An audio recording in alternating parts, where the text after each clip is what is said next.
ಎಲ್ಲರಿಗೂ ನಮಸ್ಕಾರಗಳು. ಇದು ನಾವು ಮಳೆಗಾಲದಲ್ಲಿ ನಮ್ಮೆಲ್ಲರ ತೋಟಗಳಲ್ಲಿ ಹೂವು ಬರ್ತದಲ್ಲ, ಮಳೆಗಾಲ ಬೇಸಿಗೆ ಕೊನೆ ಮತ್ತು ಮಳೆಗಾಲದ ಆರಂಭದಲ್ಲಿ ಆ ಲಿಲ್ಲಿ ಇದು ಸಾಮಾನ್ಯವಾಗಿ ಎಲ್ಲ ಕೃಷಿಕರ ತೋಟದ ಮನೆಗಳಲ್ಲಿ ಇರ್ತದೆ. ಒಂದೇ ಬಣ್ಣದ್ದು ಇರ್ತದೆ ಎಲ್ಲ ಕಡೆಗಳಲ್ಲಿ.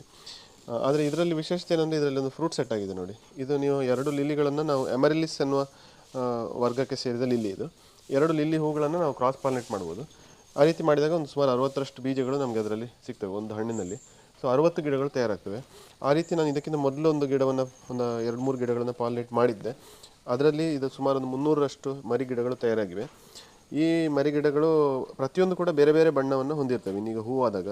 ಅದು ಇದರ ವಿಶೇಷತೆ.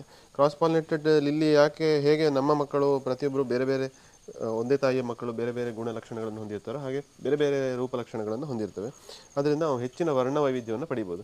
ಇದನ್ನು ಮೊದಲು ನಮ್ಮ ಪ್ರದೇಶದಲ್ಲಿ ಮಾಡಿ ತೋರಿಸಿದವರು ಜಗದೀಶ್ ಮಜ್ಜಿಗೆ ಸರ ಎನ್ನುವರು ತೀರ್ಥಹಳ್ಳಿಯಲ್ಲಿ ಇರ್ತಾರೆ. ಅವರನ್ನು ನೋಡಿ ನಾನು ಸ್ಫೂರ್ತಿ ಪಡೆದೆ. ಯೂಟ್ಯೂಬ್ನಲ್ಲಿ ಇದರ ಬಗ್ಗೆ ಬೇಕಾದಷ್ಟು ಮಾಹಿತಿ ಇದೆ, ಹೇಗೆ ಮಾಡೋದು ಇತ್ಯಾದಿಗಳ ಬಗ್ಗೆ ಕೂಡ. ಭಾಳ ಸರಳವಾಗಿದೆ. ಪರಾಗಗಳನ್ನು ಶಲಾಕಾಗ್ರದ ಮೇಲೆ ಇಡುವ ಪ್ರಕ್ರಿಯೆ ನೀವು ಕೂಡ ಮಾಡಿ ನೋಡ್ಬೋದು. ತುಂಬ ಇಂಟ್ರೆಸ್ಟಿಂಗ್ ಆದ ಒಂದು ಪ್ರಕ್ರಿಯೆ ಮತ್ತು ಇದರಲ್ಲಿ ಸಾವಿರಾರು ವರ್ಣ ವೈವಿಧ್ಯವನ್ನು ನಾವು ಒಂದು 2-3 ವರ್ಷ ವರ್ಕ್ ಮಾಡಿದರೆ ಪಡಿಬೋದು. ಅತ್ಯಂತ ಸರಳವಾದ ಕೃಷಿ, ಹೆಚ್ಚಾಗಿ ಬೇಡದಂಥ ಒಂದು ಬೆಳೆ ಇದು. ಒರಟು ಒಣ ಪ್ರದೇಶಗಳಲ್ಲಿ ಕೂಡ ಬೆಳೆಸ್ಬೋದು. ನೀರಾವರಿ ಅವಶ್ಯಕತೆ ಇರೋದಿಲ್ಲ. ಧನ್ಯವಾದಗಳು.